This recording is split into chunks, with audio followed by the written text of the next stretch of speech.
बचन बाबूजी महाराज भाग चौथा, बचन नंबर 25। आगरा, 14 जुलाई सन 1939। मालिक से मिलने की सच्ची चाह पैदा होनी चाहिए। जब सच्ची चाह पैदा हो जाएगी तब ये अनुभव जागेगा कि सच्चे और झूठे परमात्मा में तमीज कर सके।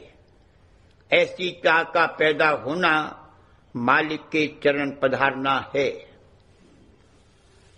परमार्थी खवास का पैदा होना और ऐसे बानक का बनते चले जाना कि जिसमें परमार्थी कार्रवाई होती रहे और नाकिस विघ्न जो परमात्मा में पैदा हो उनसे अपने को बचा सके और उनको हटा सके।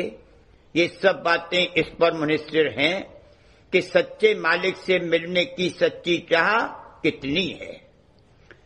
ये चाह रतन है। बड़े भाग उन जीवों के हैं जिनके हृदय में सच्चे मालिक से मिलने की सच्ची चाह उत्पन्न हुई है। चाहे अभी वो किनका मात्र ही हो, धीरे धीरे एक दिन संसार छुड़ा देगी। अगर पूर्ण अंग में वो चाह आ जाए तो अभी सत्यलोक पहुंच सकता है। एक किनका उस चाह का मौजूद हो और उसके साथ में चाहे दुनिया भर की चाहें भरी हों तो गुजारा हो सकता है, यानी परमात्मा का बनना शुरू हो सकता है। रफ्ता रफ्ता वो चाह पुष्ट होती जाएगी और दुनिया की चाहें कटती जावेंगी। अगर सच्चे मालिक से मिलने की सच्ची चाह नहीं है तो परमार्थ से कतई खाली है। खुद करने वाला असत्य, जो कार्रवाई की जाती है वह असत्य, और जिसको अपना इष्ट और मालिक करार दिया है वो असत्य है। परमार्थ के नाम से जो कार्रवाई करता है और अपने दिल में समझता है कि मैं परमार्थ कर रहा हूं, सब झूठ है। ऐसे जीव समझाए से भी नहीं समझ सकते।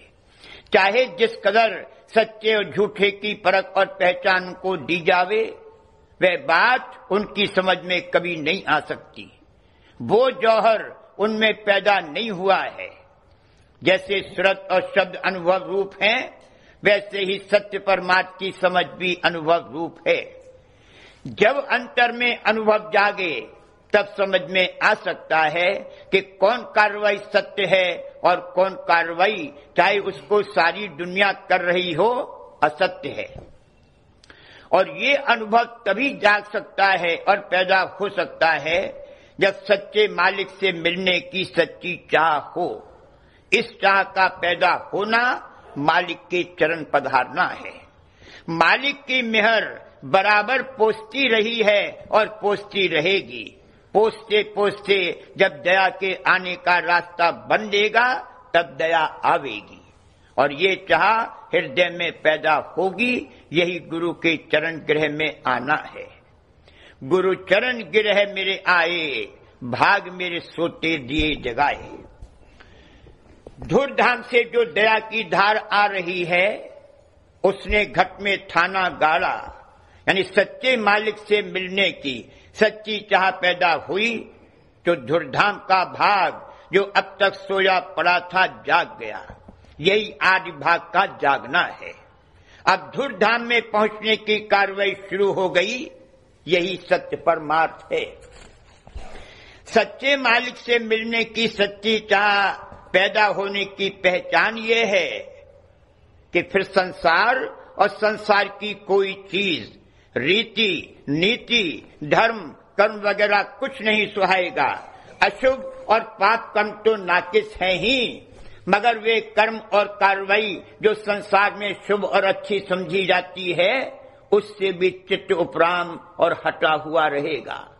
जब तक संसार में रहना है जरूरी सभी काम करने पड़ेंगे और सब में बरतना पड़ेगा, मगर रुख बदल जाएगा।